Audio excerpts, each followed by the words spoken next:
आपको राजस्थान के बारे में बताते हैं। राजस्थान को अभी थोड़े दिन पहले ही बीजेपी ने जीता है और ये बड़ी चर्चा थी इस दौरान कि इस बार राजस्थान में बीजेपी को कुछ नुकसान हो सकता है।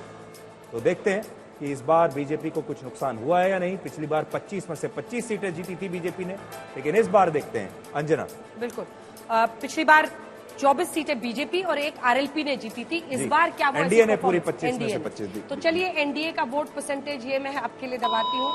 वोट परसेंटेज ये 51% यानी 7% का नुकसान हो रहा है वोटिंग परसेंटेज में एनडीए को, और ये क्या सीटों में भी कमी की तरफ इशारा करता है। राजस्थान में क्या बीजेपी फिसलेगी? अब आइए आपको इंडिया गठबंधन का सीट ये दिखा देते हैं वोट परसेंटेज। इंडिया गठबंधन का जब आप वोट परसेंटेज देखते हैं तो यहाँ पर 5% का इजाफा है, 41%। 41% यहाँ पर वोट आया है, 5% का इजाफा हो रहा है। अब यहाँ पर धड़कने ज्यादा बढ़ाते नहीं है, सीधे सीट देखते हैं, क्योंकि वोट शेयर में कुछ ज्यादा पता नहीं चल पाता है। इससे आपको एक ट्रेंड समझ में आता है। एनडीए के लिए सीट देख लीजिए, ये देखिए एनडीए की सीट में 6 सीट्स की गिरावट हो रही है।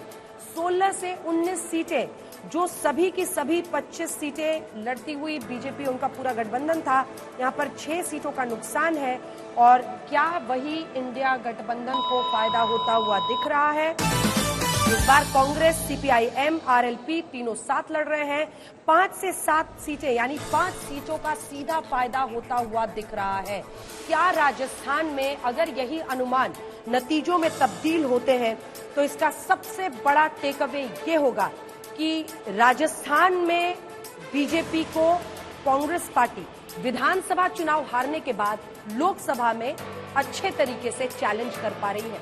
मिस्टर शेखर, देखिए, इसमें सबसे बड़ी बात यह है कि वहां राजपूतों की नाराजगी बिल्कुल खुलकर सामने आई, और इसके अलावा जाटों का एक वर्ग था, जबकि उसकी नाराजगी पुरुषोत्तम रूपाला गुजरात वाले थे। हाँ, उसकी और भी एक वजह थी, मैं उसे बोलना नहीं चाहता, पर वो वजह थी उसकी। कुछ अफवाहें थी कि किसी मुख्यमंत्री को हटाया जाएगा, वो भी वहां पे तिल रही थी। बिल्कुल जी। दूसरे, जाटों की बेल्ट में भी एक असंतोष था, क्योंकि उन लोगों ने किसान आंदोलन में हिस्सा लिया था। अग्निवीर का सीधा सीधा एक असर राजस्थान के नवयुवकों पे पड़ता है। क्या इसका ये भी कारण हो सकता है कि एक ब्राह्मण को मुख्यमंत्री बना दिया गया तो जाट नाराज हो गए?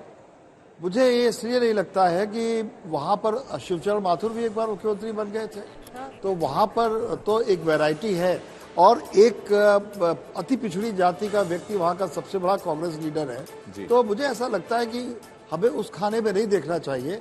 लेकिन जो एक राजस्थान से टोटल हवा आ रही थी, ये प्रदीप गुप्ता का ये जो सर्वे है, अगर आप देखिए तो हम लोग जो मैदान में देख रहे थे, आप लोग जो दिखा रहे थे, उसी का रिफ्लेक्शन है, उसका रिफ्लेक्शन है ये पूरे तरीके से। तो हमें एमपी और छत्तीसगढ़ में लगता था बीजेपी इंटैक्ट बनी रहेगी या गेन करेगी, लेकिन यहाँ सबको लगता था वो लूज करेंगे।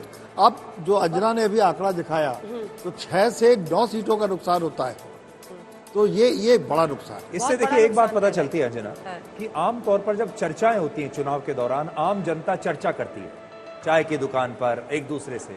लगातार पूरे चुनाव में हम ये चर्चा सुनते रहे कि राजस्थान में बीजेपी को नुकसान होगा, और देखिए वो जो चर्चा होती है, जो जनता के बीच में से बात निकलती है, वो कई बार बिल्कुल सही होती है। और राजस्थान वही जगह है जहां प्रधानमंत्री मोदी ने सबसे पहले हिंदू, मुस्लिम और मंगलसूत्र की भी बात की थी।